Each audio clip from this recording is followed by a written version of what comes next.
హరే కృష్ణ. అందరికీ కంచి యాత్ర క్లాసులకు స్వాగతం. మనం పోయిన క్లాస్లో రామాచార్య యొక్క జన్మ గురించి, ఆయన పాఠశాలకు వెళ్ళడం, ఎస్పెషల్గా యాదవ్ ప్రకాష్ దగ్గర ఆయన పాఠాలు నేర్చుకోవడం. అది యాదవ్ ప్రకాష్ పండితుడైనప్పటికీ కూడా ఆయన భగవంతుడు నిరాకారుడైనటువంటి భావంలో, సో ఆ భాష్యాలను ఎక్కువ చెప్పుకుంటూ వచ్చి రావడంతో అది రామాచార్యులకి చాలా కష్టమేసేది. ఆయన గురువు గారు అని చెప్పి కొన్ని దగ్గరలో ఆయన ఎంతో సహనంతో ఓర్పుతో ఆయన ఉండి మిగిలిన వేదాలను నేర్చుకోవడానికి ప్రయత్నించేవారు. కానీ ఆయన రాను రాను ఆయన వర్ణనలు చాలా చాలా దారుణంగా ఉండేసరికి భగవంతుడు కళ్ళని ఆ, కోతి యొక్క వెనక భాగంతో పోల్చడం, భగవంతుడు భగవంతుడు సుందరమైనటువంటి రూపం ఉన్నప్పటికీ కూడా ఆ ఆ- ఆ రూపం అంతా కూడా కేవలం మాయ అని చెప్పడం. సో ఇవన్నీ తట్టుకోలేక ఆయన అప్పుడప్పుడు యాదవ్ ప్రకాష్ ని ఆయన ఆయన్ని సరి చేస్తూ ఉన్నప్పుడు ఆయనకి యాదవ్ ప్రకాష్ ఎక్కలేని ఈర్ష్య ద్వేషం రావడం. సో ఆయన చంపాలని చెప్పి ప్రయత్నించాడు రామాచార్యులు. సో మంచి పథకం రచించారు. సో వాళ్ళు గంగా స్నానానికి వెళ్ళే క్రమంలో చంపాలనుకున్నప్పుడు సో తన ఆ, బంధువైనటువంటి ఆ, గోవిందుడు ఆ, ఎలా ఆయన చంపాలనుకున్నారు అంత కూడా తాను విని మనకి చెప్పడం అక్కడి నుంచి ఆయన పారిపోవడం. సో పారిపోయే క్రమంలో అడవిలో వాళ్ళు వేటగాళ్ళు దంపతుల్ని వాళ్ళు ఆయన కలవడం, తర్వాత వాళ్ళు ఈయనకి కాంచీపురం వైపు దారి చూపించడం, వాళ్ళు సాక్షాత్ లక్ష్మీనారాయణ అని చెప్పి తర్వాత ఆయన గుర్తించి ఇంటికి వచ్చి మొత్తం ఈ విషయం చెప్పేశాడు. సో మళ్ళీ యాదవ్ ప్రకాష్ తిరిగి వచ్చిన తర్వాత ఆ, మళ్ళీ స్కూల్కి రమ్మని చెప్పడం, మళ్ళీ అక్కడ మళ్ళీ కూడా తర్వాత కూడా ఆ, మళ్ళీ ఇదే విధంగా తన యొక్క వక్ర భాష్యంతో చాలా ఇబ్బంది పడుతూ ఉన్నప్పుడు ఆ, మన ఆ, రామాచార్యులు కొంచెం గట్టిగా ప్రతిఘటించాడు. సో తర్వాత మధ్యలో మళ్ళీ ఈ బ్రహ్మరాక్షసి ఒక యువరాన్ని పట్టుకోవడం, ఆ బ్రహ్మరాక్షి రామాచార్యులు వస్తేనే ఆయన అడుగులు, ఆయన పాదాలు నాకు తల మీద పెడితేనే నేను ఇక్కడి నుంచి వెళ్ళిపోతాను అని చెప్పడం. తర్వాత ఆ ఊరంతా కూడా చుట్టుపక్కల అంతా కూడా రామాచార్యుల యొక్క పేరు ప్రఖ్యాతులను పాకిపోవడం. సో ఇవన్నీ కూడా యాదవ్ ప్రకాష్ కి చాలా చాలా ద్వేషాన్ని కలిగించి చివరికి ఆయన పాఠశాల నుంచి వెళ్ళిపోమంటుంది.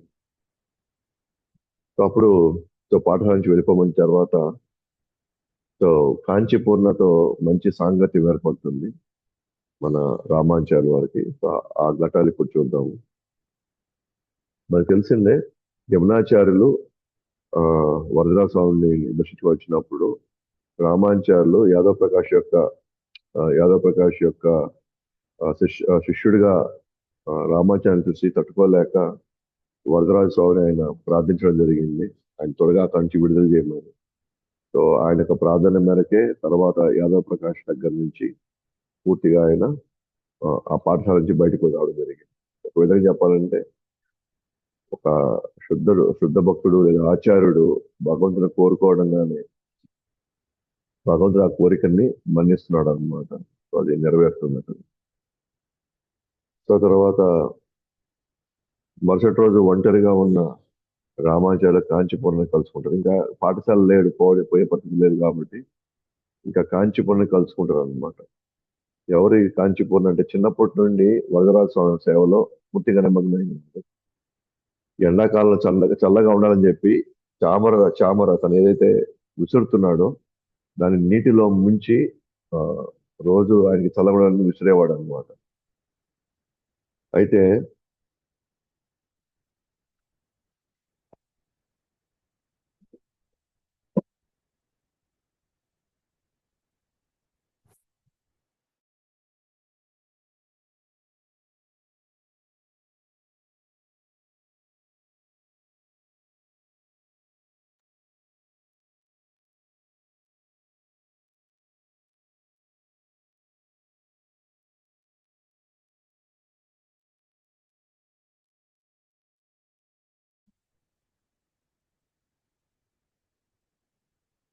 అయితే రామాంజీ వాళ్ళు ఏమనుకున్నారంటే, అయితే కాంచీపూర్ణ ఇంత ఆ, ఆ, ఇంత భక్తి శ్రద్ధలతో వరదరాజ స్వామిని రోజు సేవిస్తున్నాడు కాబట్టి ఇటువంటి వ్యక్తి మన ఇంట్లో ప్రసాదంగా స్వీకరిస్తే అది నిజంగా వరదరాజ స్వామి యొక్క అనుగ్రహంగా భావించాడు అనమాట.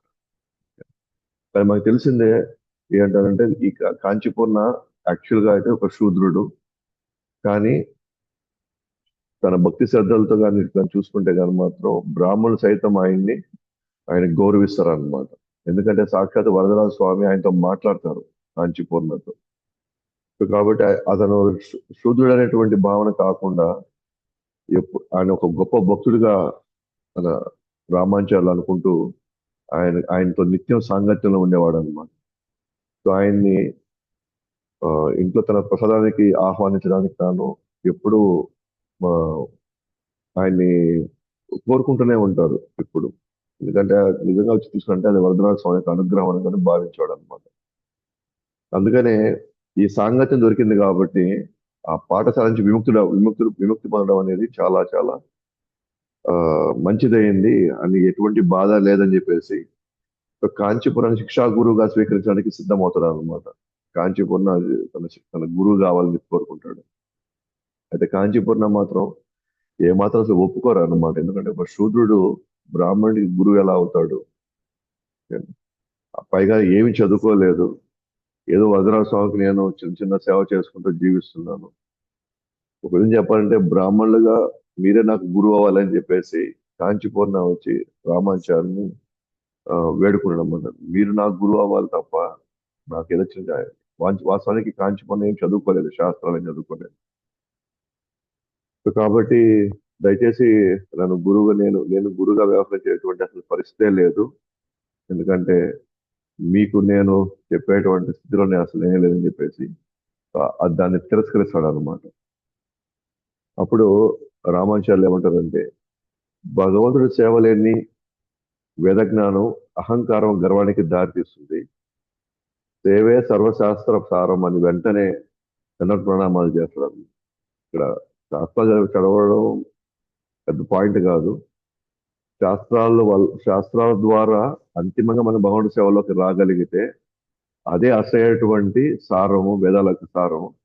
కాబట్టి నువ్వు శాస్త్రాలు చదవకపోయినా నువ్వు శాస్త్రాల యొక్క సారాన్ని నువ్వు ఎంతో భక్తి శ్రద్ధలతో నువ్వు భగవంతుడి సేవలో ఉన్నావు కాబట్టి అసలు వేదాలతో ఎటువంటి సంబంధం లేదు.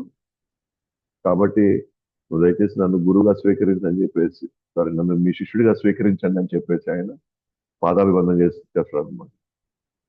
చూడండి, రామాచార్యులు ఎంత గొప్ప స్థితిలో ఉన్నప్పటికీ కూడా కేవలం ఎదుటి వాళ్ళు ఉన్నటువంటి భక్తి భావాలను మాత్రమే చూస్తున్నాడే తప్ప మిగతా ఇంకే అర్హత ఆయన చూడలేదు అనమాట. ఇట్లా దండ ప్రణామాలు చేసిన వెంటనే కాంచీపూర్ణ ఆయన పైకి లేపి ఆ ఆ రామాంచార్యునటువంటి ఆ భక్తి శ్రద్ధలకి, అంటే సూర్యుడైనప్పటికీ కూడా తనకి ప్రణామాలు చేసి తన మధ్య నుంచి నేర్చుకోవాలని తన పడే తపను చూసి నిజంగా తన తన తన తీవ్రమైనటువంటి తన భక్తి లేదా లోతైన తన భక్తిని చూసి తన ముగ్ధుడయి సో భగవడికి సేవ కల్పిస్తాడు అనమాట. కాంచీపున రామాచార్యకి రోజు ఒక సేవ ఇస్తాడు అనమాట. ఏంటంటే ఒక జగ్గులో రోజు పలానా ఒక కొలం నుంచి నువ్వు నీళ్లు తీసుకొని వచ్చి భగవాడు యొక్క సేవలోకి నువ్వు పెట్టు అని చెప్పి ఆ నీళ్లు తీసుకురా నువ్వు రోజు అని చెప్పేసి ఈయన సేవ ఇస్తాడు. ఎందుకంటే ఎప్పుడైతే మన సేవలో మనం నిమగ్నం అయితే మాత్రం ఖచ్చితంగా శీఘ్రానుగ్రహంతో అన్ని కోరికలు తీరుతాయి. సో రామాచార్యులకి ఒక మంచి గురువు కావాలని తన తపన ఉందన్నమాట. మంచి గురువు తను స్వీకరించాలి, తన గురువు దగ్గరికి వెళ్ళి తను నేర్చుకోవాలని తనకు ఆ తపన ఉందన్నమాట. అందుకే కాంచీపురం ఏమంటారంటే, నువ్వు రోజు వెళ్ళి భగవుడికి నీళ్లు తీసుకురా, ఈ యొక్క సేవతో భగవుడికి అనుగ్రహం నీకు చాలా త్వరగా వచ్చి నీ కోరికలన్నీ తీరుతాయి అంటారు అనమాట. ఇంకా ఆ రోజు నుండే రామాంచార్యులు ఆ నీటి సేవని కొనసాగించాడు అనమాట. అదే మనకు తెలిసిందే కదా, యమునాచార్యులు ఎన్నో రోజులుగా ఆ రామాంచార్యులు యాదవ ప్రకాష్ సాంగతిని విడుదల పొందాలని వేచి చూశాడు. ఆ కాలంలోనే ఎవరు యమునాచార్యులు మనం ఇంతకుముందు చెప్పుకున్నాం, వదరాస్వామి టెంపుల్ కి ఆయన వచ్చి ప్రార్థించేటప్పుడు అక్కడ వాళ్ళిద్దరిని చూస్తాడు, యాదవ్ ప్రకాష్ ని రామాచారిని చూసి వీళ్ళు త్వరగా రామాచారి అక్కడి నుంచి విడుదల చేయనైనా అని చెప్పేసి యమునాచార్యులు వేడుకుంటాడు. అది అయిన తర్వాత యమునాచార్యులు మళ్ళీ శ్రీరంగం వెళ్ళిపోతాడు. శ్రీరంగంలో అక్కడ కూడా తలుచుకుంటూనే ఉన్నాడు అనమాట. రామాచార్యులు త్వరగా ఆ సంగతి నుంచి బయటికి రావాలని అక్కడ శ్రీరంగంలో ఆయన శ్రీరంగనాథుడికి రోజు ఆయన ప్రార్థిస్తూ ఉన్నాడు. ఆ కాలంలో ఆయన స్తోత్ర రత్న అని చెప్పేసి ఒక ఒక ఒక ఒక రచన ఒక ఒక రచనావళి, ఒక ప్రార్థన రచించాడు అనమాట. అది అందరు వైశ్యులందరికీ చాలా ప్రియమైంది అనమాట. అది అంటే అంత గొప్పగా భగవంతుడి యొక్క సౌందర్యాన్ని, భగవంతుడి యొక్క లీలల్ని వర్ణించినటువంటి ఒక గొప్ప పుస్తకం అన్నమాట. అది వైశ్యులందరికీ కూడా చాలా చాలా నచ్చింది. అది బాగా దాని ఆ స్తోత్రావళి అనేటువంటి ఆ పుస్తకం ఏదైతే ఉందో, స్తోత్రరత్న ఆ పుస్తకం యొక్క సంబంధించిన రచనలు మొత్తం అన్ని దగ్గరలకు అది బాగా ప్రచారంలోకి వెళ్ళింది. అందరూ కూడా దాంట్లో ఉన్న శ్లోకాలు నేర్చుకోవడానికి అందరూ ముందుకొచ్చారు అన్నమాట. అంటే అంత అద్భుతంగా ఉన్నాయన్నమాట. అయితే యమునాచార్యులు శ్రీరంగంలోనే ఉంటూ రామాచార్యులు ఎప్పుడు విడుదలని ప్రార్థిస్తూ ఉన్నాడు. ఇంకోవైపు ఎంతో మంది శిష్యులు తయారు చేసుకుంటూ ఉన్నాడు. ఈ స్తోత్ర రత్న అని చెప్పేసి భగవంతుడిపై ఇటువంటి కావ్యాలను రాస్తున్నాడు. కొన్ని రోజుల తర్వాత యమునాచార్య యొక్క ఆరోగ్యం క్షీణించడం జరిగింది. అయినప్పటికీ కూడా ఆయన ప్రచారం ఆపలేదు. సో ఆయనకి క్రమక్రమం కొంచెం వయసు అవడం, ఆరోగ్యం క్షీణించడం అనమాట. అయితే కొంతమంది శిష్యులైతే గురువు ఈ లోకంలో వదిలి వెళ్ళిపోతారని భయపడి కొన్ని ప్రశ్నలు అడిగేస్తారు అన్నమాట. కొన్ని సందేహాలు ఉంటే మళ్ళీ ఈయన ఉంటారో ఉండరో, ముందే మన జీవితంలో మనం బస్సులో ముందుకెదగాలంటే ఉన్న సందేహాల్ని ఎప్పటికప్పుడు తీర్చుకోవడానికి వాళ్ళు ప్రయత్నించారనమాట. అండ్ ఎస్పెషల్లీ ఇప్పుడు ఆయన అనారోగ్యంతో ఉన్నారు కాబట్టి, సో వాళ్ళందరికీ ఈయన ఈయన కాలం దగ్గర పడిందేమో కాబట్టి మనం ఉన్నంతలోనే మాక్సిమం మనం ఆయన నుంచి మన సందేహాలు లేదా మనకి ఏదైనా లక్ష్యాలు ఉంటే లేదా మనకి ఏదైనా సేవలు చేయాలి అనుకుంటే ఆయన దగ్గర నుంచి ఆదేశాలు పొందాలని అందరూ ప్రయత్నిస్తారు అన్నమాట. దాంట్లో ఒక శిష్యుడు ఏమని అడిగారంటే, మనసుకి వాక్కుకి నారాయణ అతీతమైన వాడైతే మనం ఆయన్ని ఎలా సేవ చేయగలం? మన నోటికి అంటే మన వాక్కుకి అందేవాడు కాదు, మన మనసుకి అందేవాడు కాదు, అంటే వీటన్నిటికీ అతీతమైన వాడు కాదు నారాయణుడు. మరి ఆయనకి మనం ఎలా సేవ చేయగలుగుతాం, ఏ రూపంలో ఆయన మనం సేవ చేయగలము అని చెప్పి ఆయన అడుగుతారు అనమాట. దానికి సమాధానంగా ఏం చెప్తారంటే, మీరు శుద్ధ భక్తులకు సేవ చేయడంతో మీరు నారాయణునికి సేవ చేయగలుగుతారు. అంటే శుద్ధ భక్తులు ఎప్పుడు ఎవరు? మనకు అందుబాటులో, సో మనకు కనబడుతూనే మన ముందు తిరుగుతూనే ఉంటాడు కాబట్టి ఆయనకి సేవ చేయడంతో నారాయణ ఎవరైతే ఇప్పుడు మన మనసుకి మన ఇంద్రియాలకు అతీతంగా ఉన్నాడు, నారాయణ మనకి ఇప్పుడు కనబడ్డు. కానీ నారాయణని మనం సేవ చేయాలంటే ఇప్పుడు మనకి రెండు రూపాలు ఉన్నాయన్నమాట. ఒకటి శుద్ధ భక్తుడి రూపంలో ఉంది, రెండు విగ్రహ సేవ రూపంలో మనకు ఉంది. విగ్రహ సేవ సో మన ఇంద్రియాలకి అందుబాటులో ఉంటుంది. కానీ అసలైనటువంటి నారాయణుడు ఆయన సచ్చితానంద స్వరూపం ఇప్పుడు మనకి అది కనబడ్డదు, మనం సేవ చేసే పరిస్థితిలో లేవు. వాటి భగవంతుడు మనకి ఎవరినిచ్చారు ఆయన సేవలో తరించాలి అని అంటే శుద్ధ భక్తుడు రెండు విగ్రహ సేవ ఇచ్చారనమాట. సో తద్వారా మనం నారాయణ్ని సేవించుకోవచ్చు అని. అందుకే ఆయన అంటాడు, మహాజన ఏన గతస్స పంత అంటే మహాభారతంలో ఉందన్నమాట. అంటే మహాత్ముల యొక్క అడుగుజాడులో అనుసరించడం వల్ల మనం ఎప్పుడు కూడా భగవంతుడిని దర్శనం చేసుకోవచ్చు అన్నది. అందుకే మనం కూడా ఎక్కువ కూడా భక్తులకు సేవ చేసుకోవాలి, విగ్రహాలకు సేవ చేసుకోవాలి. అందరూ సేవ చేసుకునే కొద్ది మనం మిగతా శాస్త్ర పఠనాలు ఇవన్నీ వేదాధ్యాయాలు ఇవన్నిటి యొక్క ఫలితం మనకి భగవాన్ యొక్క నామంలో, భగవాన్ యొక్క సేవలో మనకి దొరుకుతుంది అన్నమాట. కాబట్టి ఆయన ఏమంటాడంటే యమునాచార్యులు, నాకు నా ఒకే ఒక ఆశ్రయం ఎవరు అంటే తిరుమంగై అనే ఒక భక్తుడు ఎవరైతే శ్రీరంగనాథ సేవలో ఎప్పుడు తరించి ఉన్నాడో ఆ తిరుమల యొక్క పాదాల దగ్గర నాకు ఆశ్రయం కావాలని చెప్పేసి ఆయనే కోరుకుంటాడు అన్నమాట స్వయంగా యమునాచార్యులు.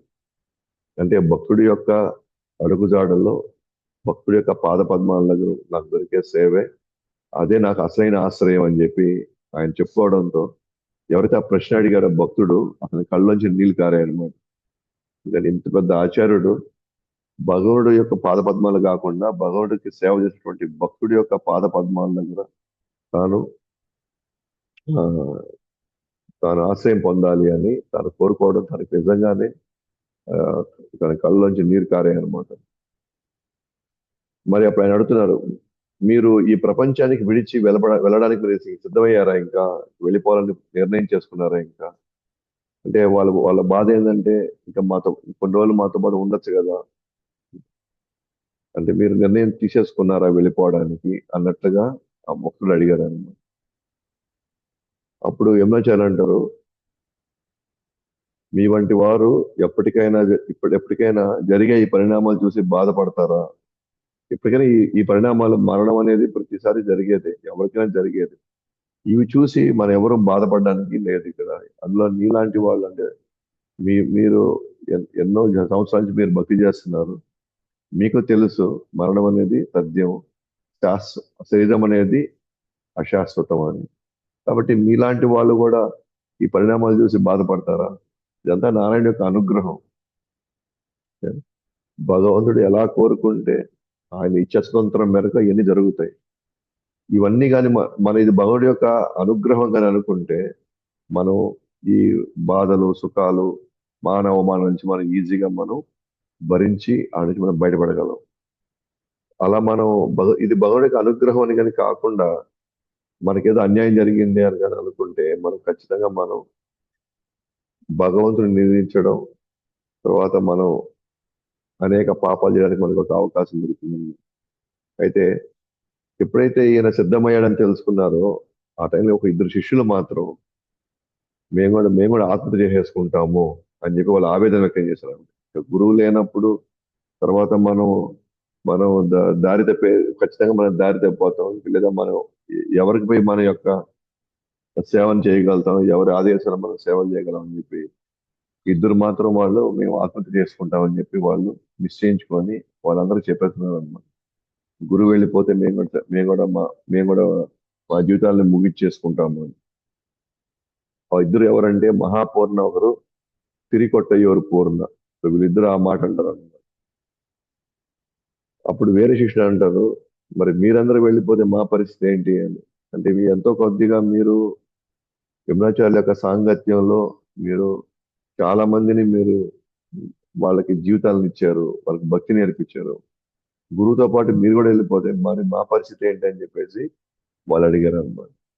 అప్పుడు రమణాచార్యులు చెప్తారు అనమాట, మీరంతా బాధపడాల్సిన అవసరం లేదు, రంగనాథుడు చూసుకుంటాడు, అప్పుడు చూసుకుంటున్నాడు, ఇప్పుడు చూసుకుంటాడు, భవిష్యత్తు కూడా చూసుకుంటాడు.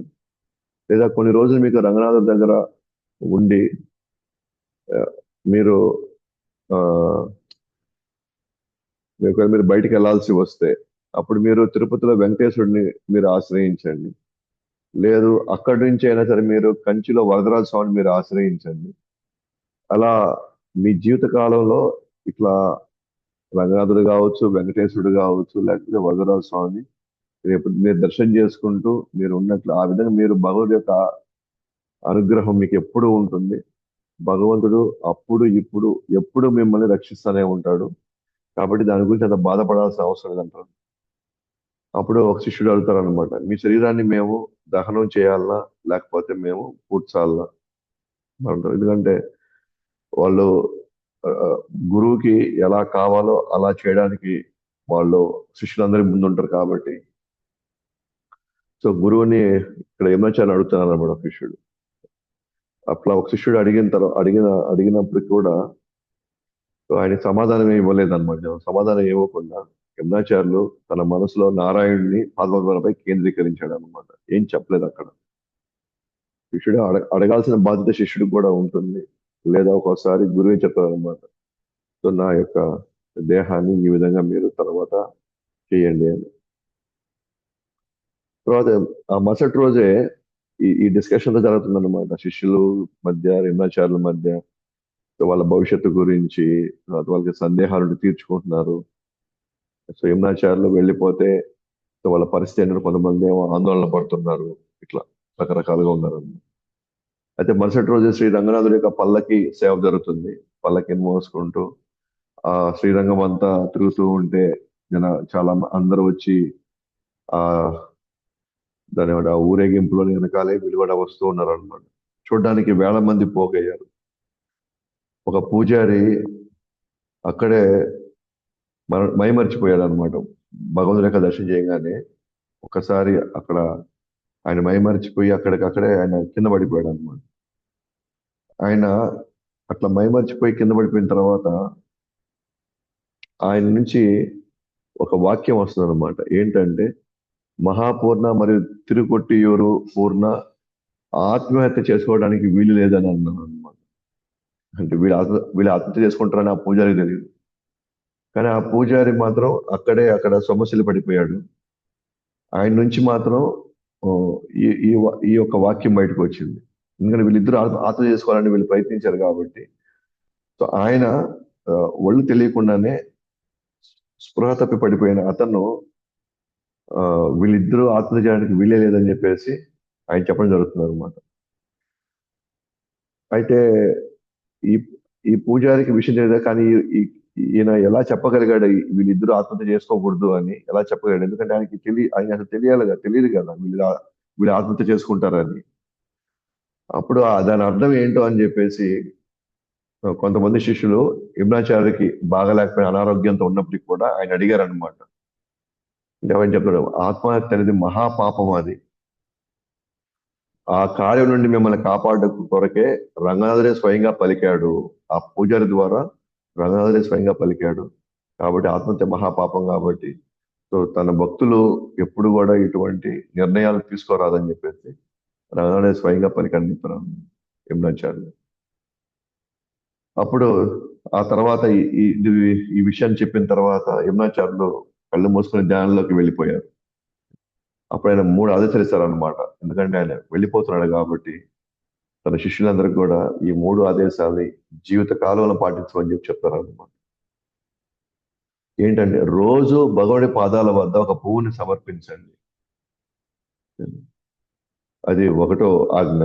2 గురు ఆజ్ఞల్ని ఎప్పుడు ఉల్లంఘించొద్దు, పాటించండి. 3 అహంకారం తొలగించడానికి వైష్ణవుల్ని సేవించండి. సో అహంకారం తొలగాలి అని అంటే వైష్ణవుల్ని సేవించాలి. వైష్ణవుల్ని సేవించకపోతే అహంకారం మాత్రం ఎప్పటికీ కూడా అస్సలు తగ్గదన్నమాట. ఎందుకంటే అహంకారం అంటే ఏంటి? ఒకరికంటే నేను గొప్ప అని, ఒకరికంటే మనం గొప్ప వాళ్ళమని, ఉన్నతమైన వాళ్ళమని మనకు ఉండేటువంటి అభావం. మరి అహంకారం ఎప్పుడు తగ్గుతుంది? ఇంకోరి ముందర మన స్థానాన్ని తక్కువ చేసుకోవడం, మనం వాళ్ళకి ఒక సేవకుడిగా అయిపోవడం అంటే మనం వాళ్ళకంటే చాలా చిన్న స్థానాన్ని మనం తీసుకోవడం అని. సో ఎప్పుడు మనం ఆ చిన్న స్థానాన్ని మనం తీసుకొని మనం సేవ చేస్తామో మనలో అహంకారం కలగడం ప్రారంభమవుతుంది. సో ఆ విధంగా 3 ఆజ్ఞలు ఇచ్చాడు అనమాట ఆయన. రోజు భగవద్ పాద పద్మాలకి పూలు అర్పించండి. 2 గురువు ఆజ్ఞలు ఎట్టి పరిస్థితుల్లో మాత్రం ఉల్లంఘించొద్దు, ఖచ్చితంగా పాటించి తీరాలి. 3వది అహంకారం తొలగడానికి మాత్రం వైష్ణవుల్ని సేవ చేయండి అని చెప్పండి. మీరు చూస్తే ఇవన్నీ ప్రిన్సిపల్స్, ఇవన్నీ మనం రోజు చెప్పుకుంటే భాగవతంలో, భగవద్గీతలో మనం రోజు చెప్పుకుంటూనే ఉన్నాం మనం. ఇట్లా ఎందుకంటే వైష్ణవుల యొక్క ప్రిన్సిపల్స్ ఏ సాంప్రదాయం ఒకటే అన్నమాట. అంతే, ఓన్లీ రసంలో తేడా వస్తుంది అంతే. కొన్ని రోజుల తర్వాత మళ్ళీ యమునాచార్యులు మళ్ళీ కోలుకొని రంగనాథుని దర్శించుకున్నాడు. మళ్ళీ వచ్చి కొంచెం మళ్ళీ ఆరోగ్యం కోలుకున్నాడు. ఇప్పుడు తానే స్వయంగా లేచి రంగనాథుని దర్శించుకున్నాడు అనమాట. ఆ సమయంలో రంగనాథ స్వామి దర్శించుకునేటప్పుడు శ్రీరంగంలో 2 బ్రాహ్మణులు కంచి నుంచి వచ్చారనమాట. వాళ్ళు రంగనాథుని దర్శించుకోవడానికి 2 యమునాచార్యుని కలుసుకోవడానికి వచ్చారు. యమునాచార్యులు చాలా పెద్ద ఆచార్యుడు అనమాట. శ్రీరంగంలో ఆయన ఆ, ప్రముఖ ఆచార్యుడు. ఆయన యొక్క ఆయన యొక్క ఆధ్వర్యంలోనే అన్ని నడిచేది అనమాట. రంగనాథుడు ఆ, ఉత్సవాలు కావచ్చు, ఇక్కడ శిష్యులకి ఆ సిద్ధాంతాన్ని బోధించడం కావచ్చు, అంత యమునాచార్యులు అంటే ఎవరికి తెలియని వ్యక్తి అంటూ ఎవరు ఉండరు ఇది మొత్తం ఆ సంప్రదాయంలో. అలాగా కాబట్టి కాంచీపురం నుంచి 2 బ్రాహ్మణులు వచ్చి అట్లా రంగనాథ దర్శించుకుంటూ ప్లస్ యమునాచార్య కూడా కలుసుకోవడానికి వచ్చారనమాట. అప్పుడు వారిని రామానుజాల గురించి ఆయన వాకప్ చేస్తాడు. ఏంటది? అతను ఇంకా యాదవ్ ప్రకాష్ యొక్క సాంగత్యంలో ఇంకా ఉన్నాడా? అతను ఇప్పుడు ఎలా ఉన్నాడు? ఏం చేస్తున్నాడు? ఎలా కొనసాగుతున్నాడు అతను అన్నట్టుగా అడుగుతారు అన్నమాట. అప్పుడు వాళ్ళు ఆ, రామానుజాలు ఎప్పుడో యాదవ్ ప్రకాష్ సాంగత్యం వదిలేశారు అని చెప్తారన్నమాట. ఇప్పుడు కాదు, ఎప్పుడో వదిలేశారు అని చెప్పి అది తెలియంగానే ఎంతో సంతోషపడతారు అనమాట యమునాచార్యులు. సంతోషపడి ఆయన శ్రీరంగనాథుడికి కృతజ్ఞతలు తెలుపుకుంటాడు.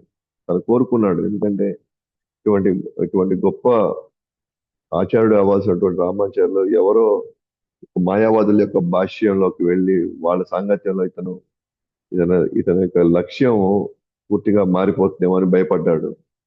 అక్కడ వదరాజ స్వామిని వేడుకున్నాడు. వదరాజ అంటే వరాలు ఇచ్చేటువంటి వ్యక్తి. అని ఈయన అడిగింది భక్తుడి కోసం అడిగాడు కాబట్టి అది త్వరగా నెరవేర్చాడు అన్నమాట. వెంటనే యమునాచార్య ఏం చేశాడంటే తన శిష్యుడైనటువంటి మహాపూర్ణాన్ని వెంటనే కంచికి పంపించాడు అనమాట. వెళ్ళి రామానుజుడిని తీసుకురామని చెప్పి ఆజ్ఞాపించాడు అనమాట. ఆయన వెంటనే బయలుదేరేశారు. తెలిసింది రామానుజాలు బయటకు వచ్చేసాడని. వెంటనే పిలిపించమని చెప్పి పంపిస్తారు అనమాట. ఆ రోజుల్లో శ్రీరంగం నుంచి కాంచి పోవాలంటే కొన్ని రోజుల ప్రయాణం అనమాట. అన్ని నడకలోనే పోవాల్సి వస్తుంది ఆ టైంలో. ఈయన బయలుదేరిన ఒక 2 రోజులకే మళ్ళీ అనారోగ్య పాలవుతారు అనమాట యమునాచార్య మళ్ళీ. అయితే అంత అనారోగ్యం అయినప్పటికీ కూడా తాను ఆ బాధను భరిస్తూ దానంతా అనుభవిస్తూ కూడా రంగనాథుని దర్శనం చేసుకొని ఆయన ఆ సమయంలో కూడా లేచి రంగనాథుని దర్శించుకొని తన గృహస్థ శిష్యులని తన నివసిస్తున్న ఆశ్రమానికి పిలిపించాడు అన్నమాట. తన గృహస్థ శిష్యులు అందరినీ పిలిపించారు. అంటే భార్యాభర్తలు ఎవరైతే గృహస్థులుగా ఉన్నారో వాళ్ళందరినీ పిలిపించి వాళ్ళకి కొన్ని ఆదేశాలు ఇస్తాడు అన్నమాట. ఏమిటంటే ఫస్ట్ ఆయన ఏమంటాడు, ఇంతకాలం నేను మీకు మీకు మీకు మీకు నేను చాలా చాలా ఇబ్బంది కలిగించుంటాను. నా ఆజ్ఞలు నా ఆదేశాలు మిమ్మల్ని చాలా ఇబ్బంది పెట్టి ఉంటాయి. దయచేసి నన్ను క్షమించమని చెప్పి ఆయన కోరుకున్నాడు అన్నమాట వాళ్ళందరూ. ఆయన ఏమంటాడంటే ఆ గృహస్థులకి ఆదేశాలు ఇస్తాడు.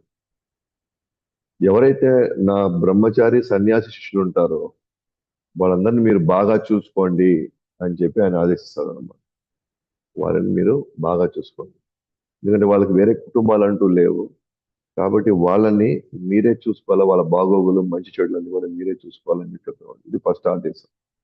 రెండో ఆదేశం అంటే ప్రతిరోజు రంగనాథుడికి పూలు అర్పించి దాని రోజు మీరు వాసన చూడండి. అర్పించే పూలని మీరు రోజు వాసన చూడండి. రెండోది, ఎప్పుడైతే మనం వాసన చూస్తామో మన మనసు బుద్ధి పవిత్రం అవుతుంది. అప్పుడు భక్తిలో నిమగ్నం అవుతారు అని చెప్పి రెండో ఆదేశం. అంటే భగవంతుడి యొక్క పాదపద్మాల దగ్గర పవ్వు అర్పించి మనం రోజు వాసన చూడాలి. దానివల్ల మనసు బుద్ధి పవిత్రమవుతుంది. మూడోది, గురువు ఆజ్ఞలను మరియు అతిథి దేవోభావను పాటించండి. గురువు ఆజ్ఞలు పాటించాలి. ఎవరైనా అతిథులుగా మన ఇంటికి కానీ వస్తాయి, ఎస్పెషల్ గా భక్తులు కానీ వస్తాయి మాత్రం వారిని సకల మర్యాదలతో వాళ్ళని సేవించండి అని చెప్పి ఈ 3 ఆజ్ఞలను గృహస్థ శిష్యులకి ఇచ్చారు. అప్పుడే అందరి సమక్షంలోనే కీర్తన నడుమ యమునాచార్యులు నిశ్శబ్దంగా శ్రీ రంగనాథుడిపై ధ్యానించి దివ్యానందంలో శ్రీరంని విడిచేశారు అక్కడికక్కడ. ఇక్కడేమో మహాపురాన్ని పంపించున్నారు కంచికి పోయి ఆయన తీసుకురామని చెప్పి.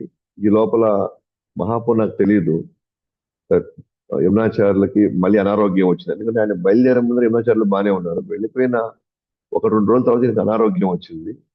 అనారోగ్యం వచ్చి ఈ రోజు ఇప్పుడు ఈ టైంలో మనం చెప్పుకుంటున్నాం, ఈ టైంలో మరణించాడు. కానీ ఇదేది మహాపూర్ నాకు తెలియదు. సో అతను కంచికి వెళ్తూ ఉన్నాడు. బాగున్నప్పుడు చెప్పాడు. ఆయన కంచికి బయలుదేరేశాడు. మధ్యలో అనారోగ్యం వచ్చింది. ఎన్ని రోజులు వచ్చింది ఆయనకి ఏం తెలియదు ఇంకా. అది ఎపిసోడ్ మళ్ళీ మాట్లాడుకుందాం. మహాపూర్ణ ఎట్లా రామానుజాలను కలుసుకుంటాడని తర్వాత చూద్దాం. బట్ మొత్తానికి విషయం చెప్పాల్సింది ఏంటంటే ఆయన ఆయన ఈయన రామానుజాలతో మాట్లాడాలనుకుంటారు అన్నమాట యమునాచార్యులు. అది నెరవేరలేదు ఇప్పుడు. ఎందుకని రామానుజాలు రాకముందరే ఆయన శరీరం వదిలేశారు. అప్పుడు ఇంకా ఇంకా తర్వాత కార్యక్రమాలు జరగాలి. ఆయన శరీరం వదిలేశారు కదా! అప్పుడు ఇప్పుడైతే యమునాచార్యులు సన్యాసిగా ఉన్నారు. బట్ ఆయన గృహస్థిగా ఉన్నప్పుడు వాళ్ళ అబ్బాయి ఉన్నాడనమాట. అతని పేరు పూర్ణ. పుట్టి పేరు పూర్ణ అనమాట. సో ఆయన శరీరాన్ని అన్ని రకాలటువంటి ఆచారాల ప్రకారంగా రకరకాల కృత్యాలు అన్ని చేసి శ్రీరంగంలో ఆయన ఒక పల్లకీలో శ్రీరంగం పురవీధుల్లో మొత్తం ఊరేగించారన్నమాట. వేలాది మంది వచ్చి దాంట్లో పాల్గొన్నారు. ఆ తర్వాత శరీరాన్ని తీసుకొని వెళ్ళి కావిరి నదిలో స్నానం చేయించి ఆ తర్వాత అక్కడే వాళ్ళు పూజ చేశారన్నమాట శరీరాన్ని. జనరల్ గా భక్తులు లేదా వైష్ణవుల యొక్క ఎవరైతే పెద్ద పెద్ద స్థానాల్లో ఉంటారో వాళ్ళందరినీ యాక్చువల్గా పూజ చేస్తారు అన్నమాట. కాబట్టి అది కూడా ఇక్కడ కూడా జరిగింది. ఇవన్నీ తెలియని మహాపూర్ణ కంచి చేరారు, వదరాస్వామిని దర్శించుకున్నారు. తర్వాత మహాపూర్ణ కంచి చేరి వదరాస్వామిని ఫస్ట్ పోయి దర్శించుకున్న తర్వాత ఆ వదరాస్వామి దగ్గరే ఈయన కంచిపూర్ణ అక్కడ సేవ చేస్తాడు కాబట్టి మహాపూర్ణాన్ని రాత్రికి ఆయన ఆశ్రమంలో గడపమని చెప్పి అక్కడే ఆయన ఆతిథ్యం స్వీకరించమని చెప్పి అని ఆయన కోరడం జరుగుతుంది. కాబట్టి వెంటనే ఆ రోజంతా కూడా మహాపూర్ణ వచ్చి కాంచీపూర్ణ యొక్క ఇంట్లో గడుపుతారు అనమాట, ఆశ్రమంలో గడుపుతారు అనమాట. సో మరుసటి రోజు కాంచీపూర్ణ మహాపూర్ణాన్ని రామాచారికి పరిచయం చేస్తారు అనమాట. పరిచయం చేస్తారు. పరిచయం చేసి వెంటనే ఇంకా కాంచీపూర్ణ వెళ్ళిపోతాడు ఆయన. ఇక్కడ రంగనాథ సేవ కాదు, ఆయన భద్రాస్వామి సేవకి వెళ్ళిపోతాడు అనమాట. పరిచయం చేసి వెళ్ళిపోతాడు అండి. ఎక్కడ పరిచయం చేస్తాడంటే ఏ కొలం నుంచి రోజు ఆయన నీళ్ళు తీసుకుని వస్తున్నాడు, ఎవరు రామాంచార్యులు వదరాస్వామి సేవకి, ఆ కొలం దగ్గరే రామాంచార్యులు మహాపూర్ణ ఇద్దరిని అక్కడ కలుపుతాడు అనమాట. కలిపి ఒకరికొకరు పరిచయం చేయించి ఆయన వెళ్ళిపోతాడు వదరాస్వామి సేవకి. ఎప్పుడైతే మహాపూర్ణ రామాచార్యులు ఫస్ట్ టైం చూస్తాడో తన దివ్యమైనటువంటి రూపాన్ని చూసి ముగ్ధుడయి యమునాచార్యులు రాసినటువంటి స్తోత్రరత్న రచనలు పాడుతూ ఉంటే రామాచార్యులు చాలా చక్కగా దాన్ని ఆలకిస్తూ ఉన్నాడు అన్నమాట. సో మహాపూర్ణ రామాచార్యుల యొక్క దివ్యమైనటువంటి తన యొక్క రూపాన్ని చూసి ఆయన స్తోత్రరత్న దాంట్లో ఉన్న రచనలు ఆయన పాడతారు అన్నమాట. అది ఆల్రెడీ రామాచార్యులు దాన్ని విని ఆలకిస్తూ ఎంతో ఆనందాన్ని పొందుతాడు అనమాట. నేను చెప్పాను కదా, ఆ స్తోత్రరత్న అనేటువంటి ఈ రచనలు మొత్తం అన్ని దగ్గరలకి ప్రతి వైష్ణవుడు దాన్ని తెలిసిపెట్టుకో ఉంటాడు, అవి నేర్చిపెట్టుకో ఉంటాడు అనమాట. సో అలా చక్కగా ఆలకిస్తూ ఉన్నాడు. అప్పుడు రామాచార్యులు మహాపూర్ణ వద్దకు వెళ్ళి ఈ అద్భుతమైన కీర్తనలో ఎవరు రాశారు అని అడుగుగా తన గురుగారు అయినటువంటి యమునాచార్యులు రాశారు అని సమాధానం ఇవ్వడంతో రామాచార్యులు ఆయన గురించి నేను చాలా విన్నాను, నేను ఆయన ఆరోగ్యం కూడా సరిగా లేదని చెప్పేసి నేను విన్నాను, ఇంతకీ ఎలా ఉంది ఆయన ఆరోగ్యం, ఎలా ఉంది, ఆయన ఎలా ఉన్నారని చెప్పేసి ఆయన మహాపూర్ణని అడుగుతారు అనమాట. ఆరోగ్యం అయితే స్థిరంగా లేదు, కొన్ని రోజులు బాగుంది, కొన్ని రోజులు బాగాలేదు, మళ్ళీ కొన్ని రోజులు బాగుంది, మళ్ళీ బాగాలేదు. ప్రస్తుతానికైతే బాగానే ఉంది, బాగుండి నేను బయలుదేరాను శ్రీరంగం నుండి, స్వయంగా ఆయనే మిమ్మల్ని తీసుకురమ్మని చెప్పాడు అని చెప్పారు అనమాట మహాపూర్. కాబట్టి నేను బయలుదేరే సమయానికి బాగానే ఉన్నారు, కాబట్టి ప్రస్తుతానికి నిలకడగానే అంతా బాగానే ఉంది అన్నట్టుగా చెప్పాడు అనమాట. అప్పుడు రామాచార్యులు ఈరోజు మా ఆతిథ్యాన్ని మీరు స్వీకరించండి, మా ఇంటికి రండి, మా ఇంట్లో మీరు ప్రసాదాలు స్వీకరించండి, మా ఇంట్లో విడుదల తీసుకోండి అని చెప్పి రామాచార్యులు కోరినప్పుడు, అప్పుడు ఎవరిని మహాపూర్ణను కోరినప్పుడు, అప్పుడు మహాపూర్ణ తాను కంచి వచ్చిందే యమునాచార్యులు మిమ్మల్ని వెంటనే శ్రీరంగం తీసుకురామని చెప్పారు యమునాచార్యులు అని మహాపూర్ణ చెప్పారు. ఎందుకంటే ఇప్పుడు అంత సమయం లేదు, మీ ఇంట్లో ఆతిథ్యం తీసుకునే సమయం లేదు, నేను వెంటనే నేను మళ్ళీ శ్రీరంగం చేర్చాలి, ఎందుకంటే అది యమునాచార్యులు వారు మిమ్మల్ని స్వయంగా తీసుకురామని చెప్పగానే రామాచార్యులు ఆ విషయం తెలుసుకుని నేను ఉబ్బి తబ్బిబ్బైపోయేసి నేను ఈ రోజు నా నీటి సేవను ముగించుకొని వెంటనే శ్రీరంగనాథుడి వరదరాజ స్వామి అనుమతి తీసుకొని బయలుదేరతామని వినిపిస్తున్నాను అనమాట. ఇప్పుడు దగ్గర నేను రంగనాథుడిని నేను సరిగ్గా నేను ఇక్కడ వరదరాజ స్వామిని పెట్టాల్సింది పోయి రంగనాథుడిని పెట్టాను. ఎందుకంటే రోజు ఆయన వరదరాజ స్వామిని ఆయన రోజు సేవ చేస్తున్నాడు కదా, నీటి సేవని చేస్తున్నాడు. కాబట్టి ఈ రోజు తన సేవని ముగించేసుకొని వరదరాజ స్వామిని ఆయన అనుమతి కోరుతానమాట. అయ్యా ఇంకా నేను కొన్ని రోజులు నేను నీ సేవలకు రాలేకపోవచ్చేమో, దయచేసి నాకు క్షమించు, నేను రంగనాథుడు శ్రీరంగానికి వెళ్తున్నాను అని చెప్పి ఆయన అనుమతి కోరు. ఇవన్నీ మనం చూడొచ్చు అనమాట. అవన్నీ మనం భగవంతుడి సేవలో నిమగ్నమైన మనం భగవంతుడికి సేవ చేస్తున్నాం కాబట్టి మనం భగవంతుడి యొక్క అనుమతి తీసుకోవాలి. భగవంతుడి అనుమతి తీసుకొని సేవ గురించి మనం ఎంతో మాట్లాడాలన్నమాట.